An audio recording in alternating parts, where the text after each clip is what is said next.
Hello everyone and welcome back to the Great Book of Grudges. My name is Nathan and yeah, I'm a little late, but I have been at the beach. It would seem the one time I decide to leave the house, hey, we got some interesting news. As you may or may not be aware, there was a Rally Point interview. It's really nice that Creative Assembly are doing these again, by the way.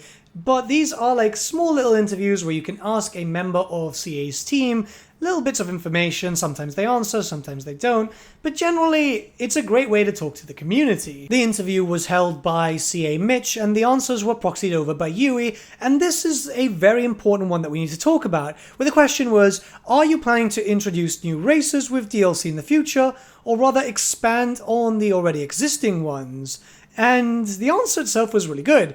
Mitch says, of course, there's plenty of content still to get through in Warhammer 3. I don't need to spoil anything or give anything away for all of you to know what's still out there, but there are obviously going to be things you expect. I'm excited most for the things you definitely don't.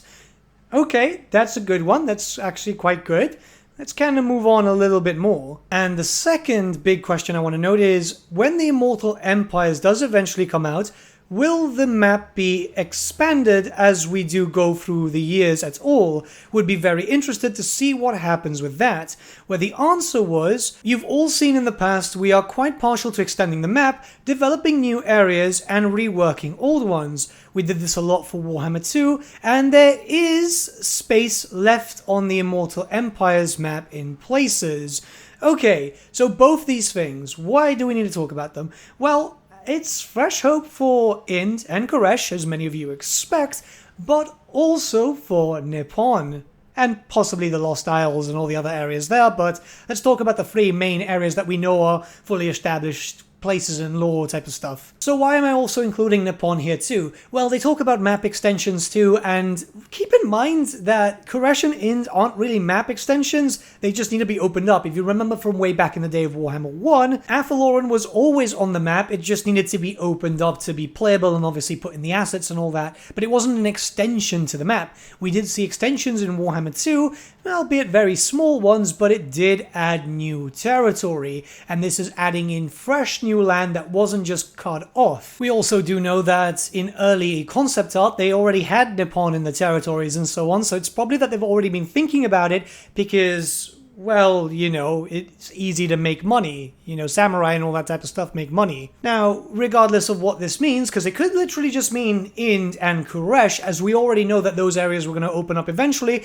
This was from an early blog, I can't remember which one, but it was from the official Total War blog where they mentioned those areas will be opened up. So, yeah. We just gotta wait. It's gonna take time. We still need the Chaos Dwarves and, I'd say, Dogs of War before we start going to look towards Ind, Khuresh, and all that type of stuff, because it just makes sense. And obviously, well, there's the big picture of Games Workshop, who are probably taking their time writing stuff out, because as it worked with Kislev and Cafe, there were army books created so that Games Workshop have something to sell for Old World. And not only that, but, you know, that is used as a reference by Creative Assembly to create the armies. There's always that comparison. And it's very likely that Games Workshop are working for them for Old World for two specific reasons. One, a lot of people will be incentivized to use their old miniatures in Warhammer the Old World from Warhammer Fantasy, so they'll want to make new armies to just get people interested. Yes, while casts for the old armies coming out with new looks and miniatures and stuff would work,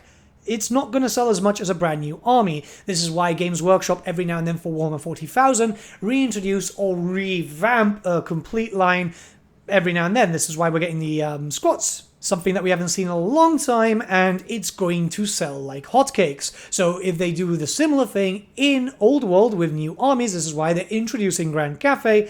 It just makes it a lot better. So Ind, Khuresh, Nippon, possibly, we don't know exactly just yet, would be great benefits here too, because it's extra cash to generate in two fronts. Further reasoning to believe that we're going to get something like, say for example, Khuresh is the best example here, it's the fact that we now have a Snakeman miniature, which has been a long time. Yes, this is for Blood Bowl, but this means that we have an updated Snakeman, so we know how they look like, which means that they're re-envisioning how the Snakemen look, and that can easily then be transferred when working on old world miniatures, or even, well, you know, Warhammer 3 DLC. Now, it's still too early to tell, but obviously they're probably trying to hint at the possibility due to the fact that obviously they need people to play and get hyped up, because the bigger the player base, the more hype going around equals more sales for them in general, and then they can easily justify having these made.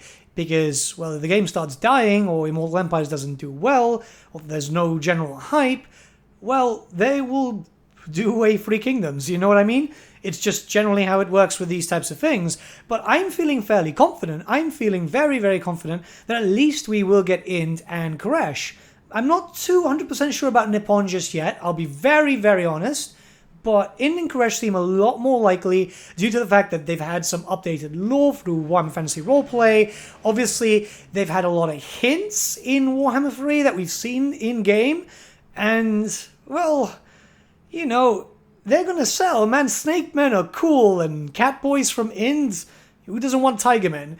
But yeah, let me know what you guys think in the comments below, and let's start a bit of a discussion. I am honestly really surprised. I wasn't expecting these types of hints, at least just yet.